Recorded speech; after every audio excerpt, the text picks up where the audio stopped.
गृह मंत्री जी को इसमें असक्षम मानता हूं गृह मंत्रालय में, क्योंकि जब ये 2003 से 8 में थे तब भी इस तरह की गैंगवारें हुई थी। हमारे सीकर में गोपाल फोगाट का हत्याकांड आप सबके सामने है, उसके बाद से ये गैंगवार ज़्यादा बढ़ी है।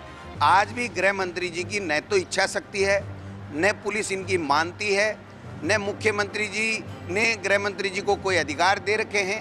केवल भाषण, आरएसएस के लोग हैं, भाषण देना जानते हैं, भाषण से प्रदेश नहीं चलता।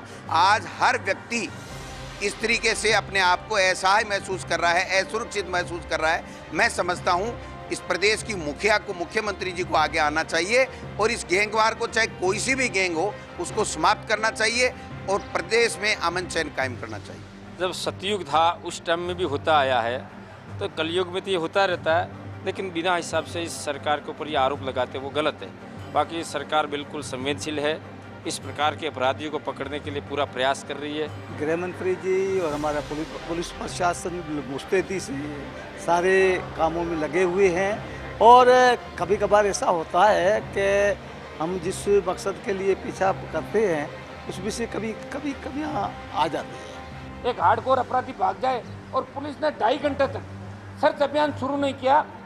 8:30 बजे की घटना है, 9 बजे एसपी मौके पर पहुंच गए और उसके बाद जो इनके जवान थे उनको कहा कि अभी रुक जाओ आप, उनके पास हथियार है, और 1000 पुलिसकर्मी उनसे डर गए। बीकानेर की पुलिस आ गई थी वहाँ पे, बीकानेर का एसपी आ गया, लेकिन नागौर एसपी ने कहा कि अभी रुको, अभी अपन रुक के करेंगे, और 2.5 घंटे बाद अभियान शुरू किया और 1.5 घंटे ही चलाया और सुबह 7 बजे तक उस 30 किलोमीटर के इलाके में आनंदपाल और उसके साथी थे।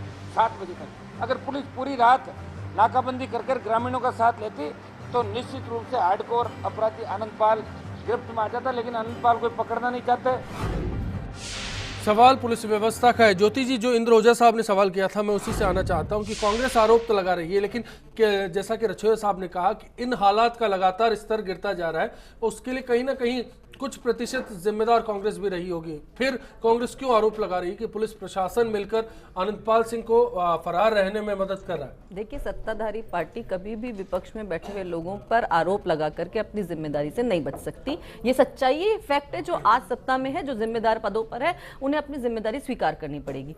रछोया साहब ने एक बहुत अच्छी बात कही कि डीजी हैं, जो बड़े अधिकारी हैं, प्रशासनिक अधिकारी हैं, उनको आईएएस हैं, आईपीएस हैं, उनको एक व्यवस्था को एक डायरेक्शन देना चाहिए, संभालना चाहिए। लेकिन अगर वो नहीं संभाल रहे हैं तो फिर जिम्मेदारी सीधे गृह मंत्री पर जानी चाहिए कि वो उनको इस बात के लिए बार बार निर्देशित करें। निर्देशित ही नहीं, उनको पाबंद करें कि वो सिस्टम को करें। आपकी बात का मतलब समझो तो गृह मंत्री नाकाम है, कमजोर है, उनका पुलिस महकमे पर कंट्रोल नहीं। एक पॉइंट और कहना चाहूंगी कि एक जो बात यहाँ पर कही गई, यहाँ पे आप सही बात है, एक दर्शक ने भी यहाँ पर इस बात को कहा था कि जेल में आराम हो रहा है। आज भी जो शंकर, जिस शार्प शूटर की बात की गई, और उसने बहुत खुद ने बयान दिया कि मैं जेल में हथियार पहुंचाता था। अगर ये सब व्यवस्थाएं हैं और फिर हम पुलिस प्रशासन को बचाने की कोशिश करें और जिम्मेदार लोगों पर कार्रवाई नहीं करें, तो कार्रवाई करने का अधिकार तो गृह मंत्री जी के पास है। और एक पॉइंट और अश्विनी जी, कि देखिए, पुलिस बिल्कुल इस तरह से कहते हैं कि उनका बिल्कुल ढांचा बिल्कुल कमजोर हो गया है। मैं इस बात से भी पूरी तरह से सहमत नहीं हूं,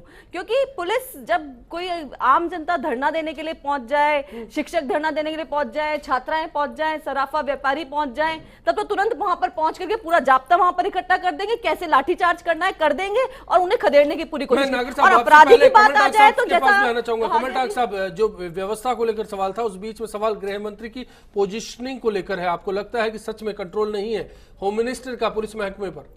देखिए, होम मिनिस्टर यूं कह लो कि वो एक उस तरह की बात कह दो कि एक जंगल में किसी बंदर को राजा बना दिया और वो बंदर बहुत तैयारी कर रहा हो, कोशिश कर रहा हो, और लेकिन वो बंदर बाद में कहे साहब मैं तो अपनी पूरी तैयारी कर रहा हूं, लेकिन वो शेर किसको मार के ले गया मुझे नहीं पता।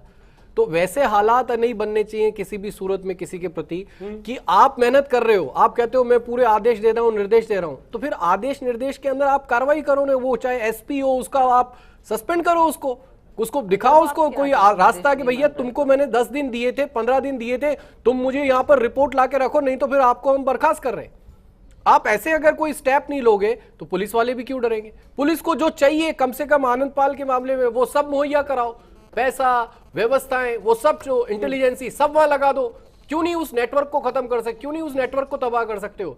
एक आप सोचिए कि मुंबई के अंदर जब वहां पर स्पेशल एसआईटी बिठाकर जो डॉन गिरी है, भाई गिरी है, उस पर कब्जा पाया जा सकता है, तो ये आनंद पाल तो उसके सामने बहुत छोटी चीज होगी ना। तो अब ये कह देना सिर्फ कि भाई मैं तो बहुत मेहनत कर रहा हूं लेकिन मेरे से कुछ होता नहीं क्योंकि मेरे पास ताकत नहीं, ये भी नहीं नागर साहब, चलेगा। नागर ये शो जी। करता है कि वो कहीं ना कहीं अपने आप में वो ताकतविहीन। पुलिस का कमिटमेंट नहीं है गृह मंत्री के प्रति, या फिर कहे कि कंट्रोल नहीं है गृह मंत्री का पुलिस पर। देखिए, अगर गृह मंत्री का, फिर भी अश्विनी जी मैं कहूंगा कंट्रोल नहीं है, तो हम मानते हैं आप कंट्रोल नहीं है। कंट्रोल आप कह रहे हो नहीं है, या ये कहते हैं मैंने नहीं कहा, आपके पास में दर्शकों की राय है, आपके पास में विपक्ष है। अगर ऐसा नहीं समाज होता, का पुलिस रुख अगर है। ठीक से काम नहीं कर रही होती तो अपराधों का ग्राफ पिछले वर्षों से घटता नहीं, लगातार घटा है। मैं आपके पास मैं बता रहा हूं कि 12-13 में अपराध 14% बढ़े, उसके बाद 13-14 में वही अपराध 7.23% ही बढ़े। देखिए, आप ज्योति जी, आप आंकड़ों की बात करेंगे और झूठे आंकड़े प्रस्तुत करेंगे तो बोलना ही पड़ेगा। आप आज महिलाओं की स्थिति क्या है, बलात्कार की स्थिति क्या है, महिला अत्याचार की स्थिति क्या है, जहां महिलाएं, दलित महिला को वहां पे 4-4 दिन तक धरना देने के बाद आप मामला दर्ज तक नहीं करते हो, और फिर आप बोल रहे हो कि धरना देते हैं। सुन लीजिए, एक आंकड़ा है, सुन लीजिए ज्योति जी, आप बोल दीजिएगा, एक आंकड़ा है, बयान कर लेने दीजिए, बोलिए। समझ में आ जाएगा। नागर साहब आप बोलिए, ज्योति जी बोलेगी, ठीक है आप बोलिए। सुनिए, आप वो सुनना नहीं चाहते क्योंकि उनके खिलाफ जा रहे हैं आंकड़े। 12-13 में देखिए महिला अत्याचार की बात करते हैं, 12-13 में ये महिला अत्याचार 32.35% बढ़े, वो 13-14 में घट करके 10.30% आ गए, और 14-15 में -9.55% पे आ गए। तो आंकड़े, क्या ये आंकड़े इस बात को बयान करते हैं कि आनंदपाल सिंह पर इसका असर पड़ेगा, या फिर आनंदपाल सिंह एक बार फिर पुलिस के सामने होगा और AK-47 से किसी जवान को गोली मार कर भाग जाएगा? देखिए, एक अगर हार्डकोर अपराधी पकड़ में नहीं आ रहा है, हाँ। निश्चित रूप से ये पीड़ा हमारे गृह मंत्री जी ने भी व्यक्त करी है कि मैं मानता हूं कि हम उसको नहीं पकड़ पा रहे हैं, लेकिन उनकी प्रतिबद्धता भी व्यक्त करी उन्होंने कि मैं इसको नेस्त नाबूद करके रहूंगा। कैसे करेंगे? मेरी पूरी डिबेट इसी बहस पर है कि आप उसको कैसे खत्म करेंगे, मैं अब तक नहीं समझ पाया। नहीं, देखिए, उसके लिए प्रयास जारी है। अब आप जब तक वो पूरी हमारी जो टेक्नोलॉजी है, जो पुलिस जो प्रयास कर रही है, गृह मंत्री टेक्नोलॉजी का फिर सवाल करेंगे। मैं 6 अपराधियों की पेशे का जिक्र करूंगा। मैं पूछना चाहूंगा, जो विधायक हनुमान बेनीवाल ने कहा भागने के 2.5 घंटे बाद तक आपने सर्च ऑपरेशन नहीं चलाया, ये किसकी नाकामी रहेगी? देखिए, 6 अपराधियों को नहीं ले जाने के पीछे भी कोई सुरक्षा के कारण रहे कि उनको ले जाने से कोई तो नहीं, वहां सजा मिल जाती उनको या फांसी पे लटका दिया जाता। उसके पीछे पुलिस और उनको जो अपराधी अभी ऑलरेडी उस मूवमेंट में है उनको ध्यान दे रही है। हो सकता है इस कारण से ज्यादा उनको हम ये मुहैया नहीं करा पा रहे हो, तो वो कारण भी हो सकता है, लेकिन कोई इसके पीछे ये कारण नहीं हो सकता कि उनको रचोई साहब, मैं इस पर आपका भी कमेंट चाहूंगा 2 दर्शकों के बाद। विनोद जी चित्तौड़ से है और सुनीता जी जयपुर से हमारे साथ है। विनोद जी नमस्कार। नमस्कार जी, बताएं सर। मैं आपके माध्यम से ये पूछना चाहता हूँ ज्योति जी से, क्या ये ज्योति जी जब यहाँ मेयर थी, इनके टाइम में कितने घोटाले हुए और कितने घोटालों को इन्होंने निराकरण किया? मेरे ख्याल से ये मुद्दा बहस से अलग है। विनोद जी, मैं माफी चाहूंगा, आपके इस सवाल पर जवाब इस मंच के जरिए फिलहाल नहीं दे पाएंगे क्योंकि मेरी डिबेट का मुद्दा नहीं है। अगर कभी हुआ मुद्दा तो जरूर आप जुड़िएगा। बहुत बहुत शुक्रिया आपका। सुनीता जी, आप तक आवाज पहुंच रही है? हाँ सर, मेरे पास खबर पहुंचती है। जी बताइए, क्या कहना चाह रही हैं आप? सर, ये आनंदपाल जी का एनकाउंटर करवा दिया जाए, ये ज्यादा अच्छा रहेगा क्योंकि ये मुद्दा बहुत बढ़ गया है आगे। लेकिन सवाल यही है सुनीता जी, आनंदपाल सिंह को फिलहाल पुलिस ढूंढ नहीं पा रही है। अगर कहीं सुराग लगने की बात आती है तो एक बार पुलिस कांस्टेबल के पैर में गोली लगती है, कमांडो के पैर में गोली लगती है, और दूसरी बार कोई एक पुलिस का जवान शहीद हो जाता है। दर्द इसी बात का है और बहस भी इसी मुद्दे पर है। बहरहाल, बिग फाइट में जुड़ने के लिए आपका बहुत बहुत धन्यवाद। रछोया साहब, ये दर्द, ये टीस कब तक उभरती रहेगी? देखिए सर, मेरी मान्यता ये है कि पुलिस जो है, पुलिस का इकबाल कायम रहना चाहिए, उसका मॉरल कायम रहना चाहिए। आज हम अपने एक कांस्टेबल को शहीद कर देते हैं होली से पहले, और भी कई वारदातें जो पुलिस से हो रही हैं। मेरी राय यह है कि सरकार को ये सोचना चाहिए कि पुलिस का मॉरल हम कैसे इंक्रीज करें। जब अब क्या है, डे बाय डे डिमोरलाइज होते जा रहे हैं।